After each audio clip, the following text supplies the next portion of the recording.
Coming up on 5 Minute News. Facebook suspends Trump for 2 years. JP Morgan freezes donations to Republicans who contested election. And Guam launches lottery prize for vaccine recipients. It's Saturday, June 5. I'm Anthony Davis. Facebook announced on Friday that former President Donald Trump's accounts will be suspended for 2 years, freezing his presence on the social network until early 2023, following a finding that Trump stoked violence ahead of the deadly January 6 insurrection at the U.S. Capitol.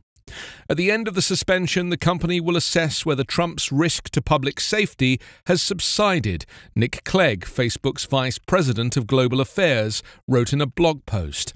He said Facebook will take into account external factors such as instances of violence, restrictions on peaceful assembly, and other markers of civil unrest. Facebook also announced that it would end a contentious policy that automatically exempted politicians from rules banning hate speech and abuse, and that it would stiffen penalties for public figures during times of civil unrest and violence.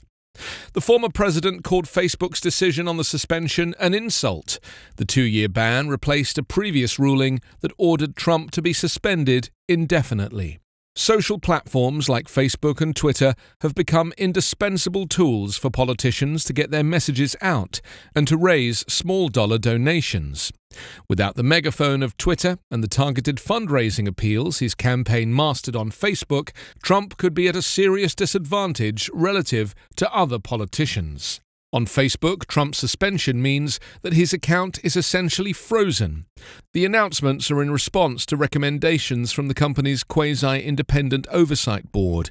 In its decision last month, the board agreed with Facebook that 2 of Trump's January 6 posts severely violated the content standards of both Facebook and Instagram.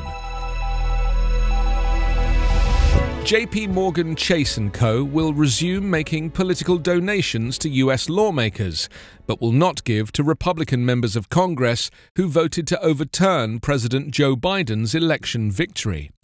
The bank was among many corporations that paused political giving following the deadly January 6 Capitol riots, when supporters of former President Trump tried to stop Congress from certifying the election. Just hours later, 147 Republicans, the vast majority of them in the House of Representatives, voted to overturn the Electoral College results, which Trump falsely claimed were tainted by fraud. Following a review, the country's largest lender will this month resume giving through its Political Action Committee, but will continue its freeze on donations to a handful of the 147 lawmakers whom it had previously supported, the bank said. The pause will last through the 2021-2022 election cycle, which includes November's midterm elections, after which JP Morgan will review whether to resume contributions to the lawmakers concerned on an individual basis, it said. Democracy, by its nature, requires active participation, compromise, and engaging with people with opposing views. That is why government and business must work together, JP Morgan wrote. Meanwhile, President Joe Biden and Republicans entered the weekend sharply at odds over how to craft an infrastructure deal that could satisfy their camps, imperiling the odds of a bipartisan deal. Biden shot down a new proposal from the main Republican negotiator on infrastructure that increased spending by about $50 billion over their last offer. Biden rejected the offer, saying it did not meet his objectives to grow the economy, tackle the climate crisis, and create new jobs.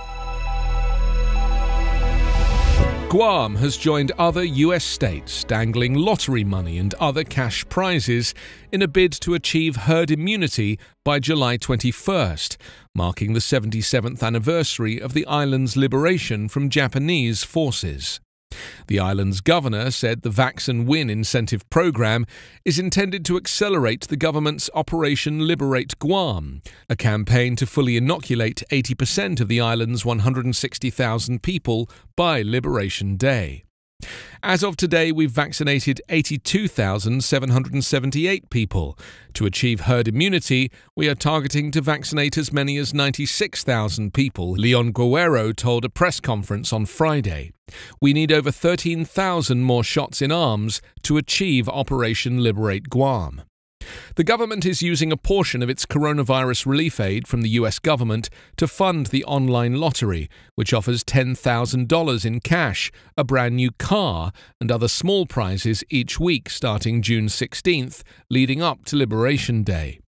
Guam, whose economy is driven by the service industry, has repeatedly attempted to reopen tourism, but the plan has been hampered by the intermittent emergence of COVID clusters. The Western Pacific island hit its COVID peak in September. The large wave of positive cases was feared to cause the island's fragile healthcare system to collapse. You can subscribe to 5 Minute News on YouTube with your preferred podcast app. Ask your smart speaker or enable 5 Minute News as your Amazon Alexa flash briefing skill.